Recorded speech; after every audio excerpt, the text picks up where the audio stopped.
জিদ্দার lion বলে যে প্রজেক্টটা আসার কথা ছিল, সেই পার্টিকুলার প্রজেক্টটা যে এখন রীতিমতো সেলফ হয়ে গেছে, এখন সেই ইনফরমেশনস বা সেই সমস্ত বিষয়পত্র কিন্তু আমাদের কাছে একদম অফিসিয়াল ভাবে কিন্তু নেই, এবং সবকিছু আমরা যা জানতে পারছি প্রত্যেকটা কিন্তু আনঅফিসিয়াল। এবং এর আগে প্রাথমিক অবস্থায় রায়ান রফি কিন্তু লায়নকে নিয়ে কিন্তু কথা বলেছিলেন, এবং সেইখান থেকে লায়নকে নিয়ে আমাদের কিন্তু কোথাও গিয়ে যে এক্সাইটমেন্টটা কিন্তু বেড়ে গেছিল। এবারে যে বিষয়টা, যদি লায়ন সেলফ হয়ে যেত তাহলে কিন্তু আহ, মানে লায়ন এখনো অব্দি কিন্তু পুরোপুরি সেলফ হয়নি। মানে যেহেতু জিদ্দা নিজে এখনো অব্দি মুখ খোলেননি, তাহলে এটাকে আমরা সেলফ বলে ধরতে পারি কিরকম করে, তাই না? অনেকে বলছে যে লায়ন সেলফ হয়ে গেছে, লায়ন সেলফ হয়ে গেছে বলেই জিদ্দা বিপ্লবী ডাকাত করছে।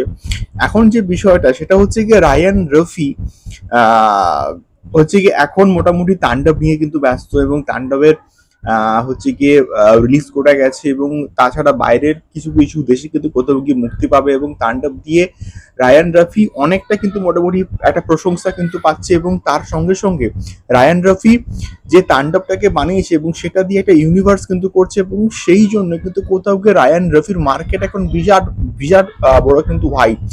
এবং তাণ্ডবের মতনই লায়নের কিন্তু মোটামুটি মানে প্রি প্রোডাকশনের কাজ মেবি হয়তো কমপ্লিট হয়ে আছে, রেকির কাজও মোটামুটি নাকি হয়ে আছে, যা আমার কাছে মোটামুটি বাই সোশ্যাল মিডিয়া খোঁজা খবর ছিল।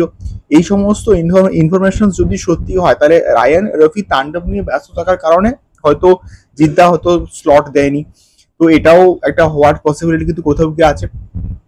আহ, এবং এই জন্যই হয়তো কোথাও গিয়ে জিদ্দা আমার মনে হয় যে বিপ্লবী ডাকাতে কে কিন্তু স্লট দিয়েছে, মানে টাইমিং যে স্লটটা কিন্তু দিয়েছে, এবং সেইটা কোথাও গিয়ে পথিকৃৎ বসুকে কিন্তু মোটামুটি টাইমের স্লট দিয়েছে। এবং এবং বিপ্লবী ডাকাতও কিন্তু একটা বিরাট বড় একটা প্রজেক্ট, এবং এটাকে নিয়ে কিন্তু দ্বিমত কিন্তু নেই বন্ধুরা। তো সেক্ষেত্রে বিপ্লবী ডাকাতের পরে হয়তো লায়ন আসবে, এটা আমরা কিন্তু আশা করতেই পারি। এখন যে বিষয়টা সম্ভবত আমি কয়েকটা ফেসবুকে পোস্ট দেখলাম, যে সেখানে বলা হচ্ছে যে রায়ান রফি মেবি কোথাও রিসেন্টলি কোনো একটা ইন্টারভিউতে বলেছেন যে লায়ন সেলফ হয়নি, লায়ন হয়তো পোস্টপন হয়েছে, বাট লায়ন হবে। এবং হয়তো লায়ন অনেক বড় একটা ছবি, তো তো সেক্ষেত্রে আহ, হয়তো বিপ্লবী ডাকাতের শুটিংটা কমপ্লিট হবে জুলাই অগাস্টের মধ্যে, হয়তো কমপ্লিট হয়ে যাবে, এবং তারপরে হয়তো লায়নের কাজ স্টার্ট হতে পারে,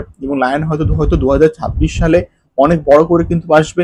এবং বিপ্লবী ডাকাত যদি অগস্ট মাসে 2026 সালে মুক্তি পায়, তাহলে কিন্তু লায়ন তারপরে কিন্তু আসবে। তাহলে কি পুজোর সময় আসবে লায়ন, নাকি তার পরে আসবে, সেটা আমরা কিন্তু কেউই শিওর শর্ট কিন্তু বলতে পারি না। বাট লায়ন পুরোপুরি এখনো অব্দি সেলফ কিন্তু হয়নি। লায়ন আসতেই পারে যখন খুশি, এটা প্রপারলি কিন্তু অ্যানাউন্সমেন্ট চলে আসতে পারে। এবং শুধুমাত্র সময়ের অপেক্ষা। জিদ্দা অনেকগুলো মানে প্রজেক্টের সঙ্গে কিন্তু অ্যাসোসিয়েটেড আছে, যুক্ত আছে। তো সেক্ষেত্রে দেখা যাক কি হয়। তোমাদের কি মতামত, এবং তোমরা লায়নকে নিয়ে কত এক্সাইটেড অবশ্যই কমেন্ট করতে পারো। দেখা হচ্ছে পরবর্তী ভিডিওতে। টাটা।